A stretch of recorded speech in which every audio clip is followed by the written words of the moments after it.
en concreto en lo que es la inscripción, donde aparece una epigrafía, según los expertos, que la identifican como de espejo. Ahí, en esas líneas azules, aparece una frase que se repite en 8 ocasiones. Y en 8 ocasiones. Solo Alá es bendito. Aparece desde el centro hacia la derecha en líneas azules sobre fondo blanco, en 2 ocasiones. Y del centro hacia la izquierda, en esa misma proporción. A la inversa, aparece en líneas blancas sobre fondo azul. Solo Alá es bendito. Y cuando, con esta característica artística de esta potente fachada de Pedro I, y uno se pregunta cómo un rey cristiano realiza su fachada, su casa, con estas características islámicas.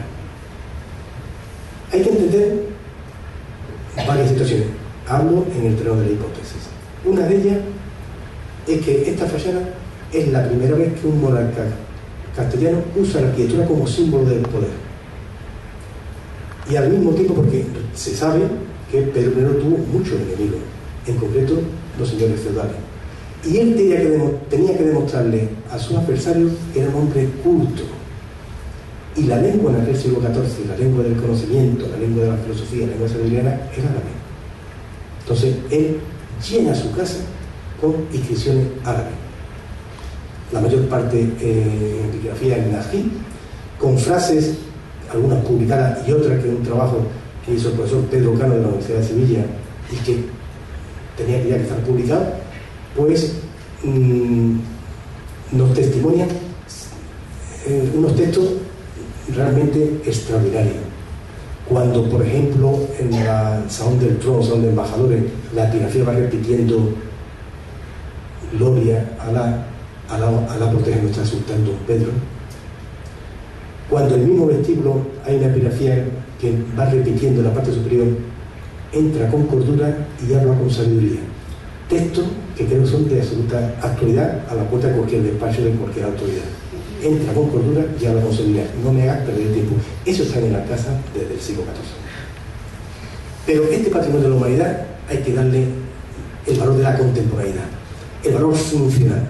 ¿Y qué mejor valor funcional que el que hemos venido realizando desde el año 1991?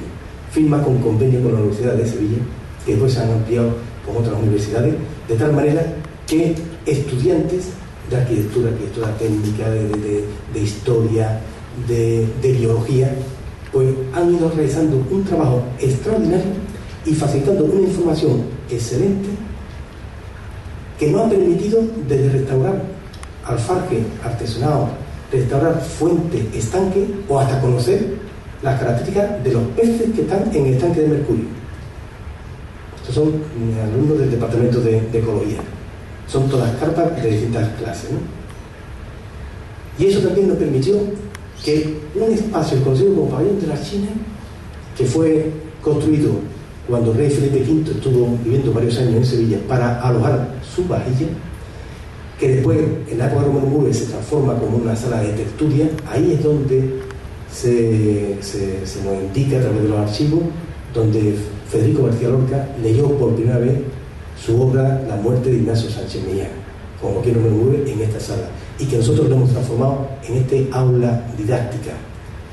Aula didáctica, a su vez, que hemos ido también dirigiendo a la recepción de todos los alumnos de los colegios que van visitando la Alcázar en esta visita organizada por el propio patronato. De tal manera que estudiantes de la Escuela de Turismo están becados por el Alcázar en un convenio específico que existe, pues se les ilustra, se les indica que van a ver, que van a conocer, y créanme, esos 5 o 6 minutos que están allí de iniciación a la visita, el resultado tan positivo que da, no ya por el conocimiento por el Alcázar, se les traen unos planos guías, sino el momento de cogerlo, sentarlo y hablarle, hacen que ya los chavales salgan perfectamente ordenados, que se peguen empujones, salgan corriendo y hagan que la actividad sea mucho más productiva. Como productiva es la decisión que tomamos después de reunir con 3 estudiantes de Historia del Arte, bajo la dirección del profesor Alfonso Pleguezuelo, una cantidad de azulejos que estaban en los jardines de la Alcázar, procedentes de distintos palacios de Sevilla, porque el Alcázar cuando pasó a ser propiedad municipal en el año 1931, pues además de todas las funciones que estamos comentando, cumplía otra función más, que era almacén municipal. Más de 6.000 piezas de azulejo se están reunidas aquí. De esas, unas 222, creo que recordar, se hizo una selección y se colocaron a través en una vitrina que pudimos conseguir de la exposición de platería de materiales simplemente de la Expo 92 de propiedad municipal, colocar esta aproximación de esta cerámica sevillana.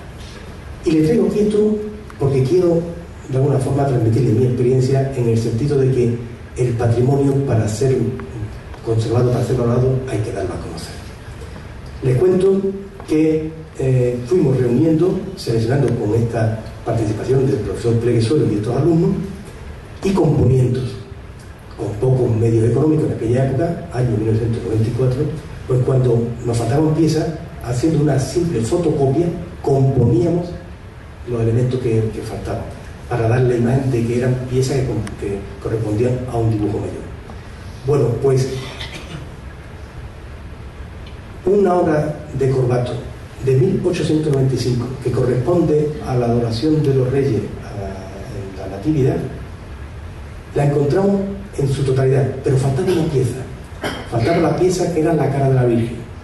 Como resulta que hay una copia en la calle Hernando Colón, me fui, saqué una fotografía de y por el sistema fotomecánico lo fui ampliando la cara de la Virgen y la puse en donde no la teníamos, en esa posición. No había transcurrido más de 3 semanas, cuando aquí testigos y trabajadores de la casa que lo pueden atestiguar, cuando una mañana en el apeadero aparece un sobre a mi nombre anónimo devolviendo la pieza. ¿Quién se la llevó?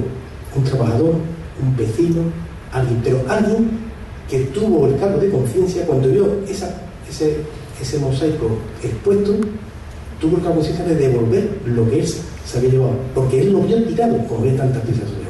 De ahí la importancia que el patrimonio mostrarlo, ponerlo, eso sí, requiere trabajo, requiere estudio y requiere una organización. Pero la casa cumple otra función. No conozco en el mundo ningún patrimonio de la humanidad que sea tan variado, no solamente en volumen, sino en uso y función. Es patrimonio de la humanidad, monumento nacional, de propiedad municipal, no es de patrimonio nacional. Es lo único que es de propiedad municipal. Es prolongación de la casa consistorial, pero a su vez, a raíz del acuerdo que adoptó en 1988 la Corporación Municipal, bajo la presidencia del alcalde Manuel del Valle, se firmó un convenio con la Casa de Su Majestad para que de manera indefinida lo usara cuantas veces es considerado oportuno como residencia de la familia real. Y eso sirvió que tras la Expo 92, en el año 93, la Casa Real lo declarara como residencia permanente, del mismo rango que el Palacio Maribén de Palma de Mallorca.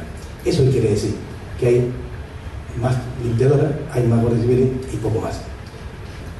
Pero no acaba ahí el patrimonio de la humanidad. No puede acabar ahí. El patrimonio de la humanidad debe de ampliarse a lo que es la redacción de un plan especial de urbanismo que proteja el entorno. Concretamente el sector número 7, que abarca el Plan General de Ordenación Urbana de Sevilla, corresponde unas 17 hectáreas, son 82 casas, y que están actualmente trabajándose para hacer ese plan de urbanismo que no sea un monumento aislado. El monumento forma parte de un sector y ese es el que hay que intentar mantener y considerar en definitiva y con su término de que tanto la plaza como la catedral del Archivo de India, ese patrimonio de la humanidad que hoy nos enorgullece, no pierda nunca su iluminación. Muchas gracias.